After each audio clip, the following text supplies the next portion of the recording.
जय हिंद दोस्तों। आज हम जानेंगे सिंधु घाटी सभ्यता, जिसे इतिहास में हड़प्पा सभ्यता भी कहा गया है, उसके बारे में। आइए वीडियो को शुरू करते हैं। सबसे पहले तो इसको जानने के लिए क्या क्या जानना जरूरी है उस पर चर्चा करते हैं। सबसे पहले नामकरण का आधार जानना जरूरी है, फिर भौगोलिक विस्तार, उसके बाद काल निर्धारण, उसके बाद इसकी विशेषताएं जैसे नगर नियोजन, कला एवं स्थापत्य, समाज, धर्म, अर्थव्यवस्था, इसके बाद उत्तर जीविता एवं सातत्य, और सबसे लास्ट में ये जानेंगे कि इसका पतन हुआ था या नहीं, अगर हुआ था तो क्या इसका पतन कहना प्रासंगिक होगा। नामकरण। इस सभ्यता के प्रारंभिक अवशेष या प्रमाण सिंधु नदी के आसपास मिले थे, इसलिए इस सभ्यता को सिंधु घाटी सभ्यता का नाम दिया गया। आइए साथ ही में ये भी जान लेते हैं इस सभ्यता और संस्कृति में क्या अंतर है। आपने बहुत सुना होगा कि सिंधु घाटी सभ्यता हो गई और वैदिक संस्कृति हो गई।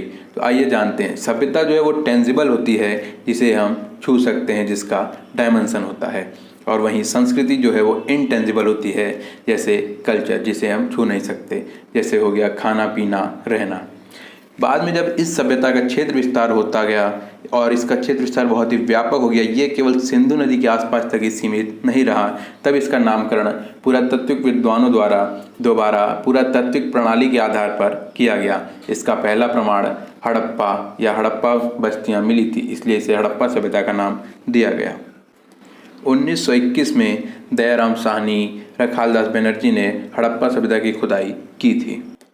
आइए अब बढ़ते हैं दूसरे टॉपिक की तरफ, जो है भौगोलिक विस्तार।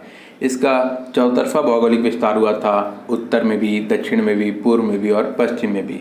सबसे पहले उत्तर में जानते हैं, जो कि जम्मू में मांडा तक सीमित था, जो चिनाब नदी के तट पर है। वहीं अगर पूर्व की बात करें तो हिंडन नदी के पास आलमगीरपुर नाम की एक जगह है, जो कि गाजियाबाद जिले में आती है। वहीं हुल्लास, मेरठ और सुकरपुर यानी सहारनपुर में जो पड़ता है। इसके बाद दक्षिण की बात करें तो दाइमाबाद, जो कि महाराष्ट्र में है। भक्तराव, ये जो है नर्मदा नदी का बेसिन क्षेत्र जो है, उसी को भक्तराव कहा गया है। इसके बाद अगर पश्चिम की बात करें तो सुतकांगडोर, लड़काना जिला, जो कि वर्तमान में पाकिस्तान में है। अगर इसके कुल क्षेत्र विस्तार की बात की जाए तो पहले ये 13 लाख स्क्वायर किलोमीटर तक ही सीमित था, लेकिन वर्तमान में आज जब इसकी खुदाई होती गई और इसका क्षेत्र विस्तार होता गया तो ये अब 15 लाख स्क्वायर किलोमीटर तक सीमित हो गया है। वैसे कई बार ये क्वेश्चन भी पूछा जाता है कि हड़प्पा सभ्यता का क्षेत्र विस्तार किस आकृति का है, तो इसका आंसर होगा त्रिभुजाकार। काल निर्धारण। काल निर्धारण इसका जो है वो 2350 बीसी से लेके 1750 बीसी तक है।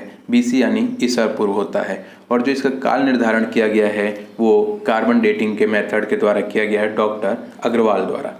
वैसे दो विधियों द्वारा काल निर्धारण किया जाता है। पहला है सापेक्ष विधि और दूसरा है निरपेक्ष विधि। सापेक्ष विधि यानी जिसमें साहित्यिक प्लस पुरातात्विक स्रोतों को मिलाकर जो काल निर्धारण करते हैं वो सापेक्ष विधि द्वारा होता है। वहीं निरपेक्ष विधि कार्बन डेटिंग मेथड द्वारा किया गया काल निर्धारण निरपेक्ष विधि कहलाता है। आइए साथ में ये भी जान लेते हैं कि कार्बन डेटिंग में आइसोमेरिज्म और आइसोट्रॉप्स के आधार पर कैसे काल निर्धारण किया जाता है। सबसे पहले तो जो कार्बन डेटिंग है उसमें कम समय का काल निकालने के लिए ही इसका प्रयोग किया जाता है। अगर ज़्यादा समय का काल निर्धारण निकालना है तो उसके लिए हम यूरेनियम डेटिंग, पोलेनियम डेटिंग का इस्तेमाल करते हैं। और जो आइसोटोप्स है उसमें C4, C12 के आधार पर पहले हाफ पीरियड का काल निकालते हैं और उसके बाद उसका पूरा काल निर्धारण किया जाता है। और दोस्तों ये भी एक बात जान लेते हैं कि अगर बहुत अधिक समय का काल निर्धारण करना है तो उसमें ना ही यूरेनियम डेटिंग का प्रयोग होता है, ना ही पोलेनियम डेटिंग का, बल्कि वहाँ पे लाइट इंटेंस मेथड का प्रयोग किया जाता है। दोस्तों आज के लिए इतना ही। जल्द मिलते हैं अपने अगली वीडियो में, जिसमें हम इसकी विशेषताओं के बारे में जानेंगे। तब तक के लिए जय हिंद, जय भारत।